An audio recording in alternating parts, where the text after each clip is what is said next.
నమస్కారం ఈటీవీ 360కు స్వాగతం. ముందుగా ప్రధాన అంశాలు.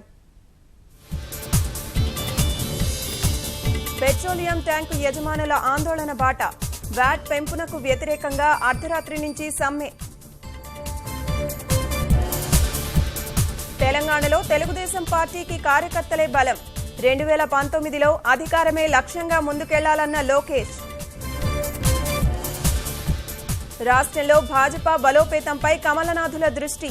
మండల స్థాయి నేతలతో భేటీ కానున్న అమిత్ షా. ప్రణాళికాబద్ధంగానే తెరాస 2 ఏళ్ల పాలన. రాష్ట్ర ప్రజల ప్రయోజనాల కోసం కేంద్రానికి మద్దతునిస్తామన్న కవిత. చెరువును మింగేసిన రియల్ దందా. నల్గొండ జిల్లా ఎల్లారెడ్డిగూడెంలో తటాకం ఆనవాళ్లే మాయం.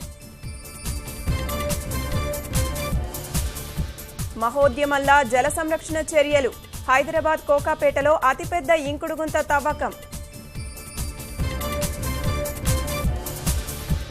రుతుపవనాల అంచనాకు సరికొత్త విధానం. వచ్చే ఏడాది నుంచి రాష్ట్రాల వారీ సమాచారం. యాదాద్రి భద్రాద్రికి పోటెత్తిన భక్తులు. సర్వదర్శనానికి 4 గంటలు.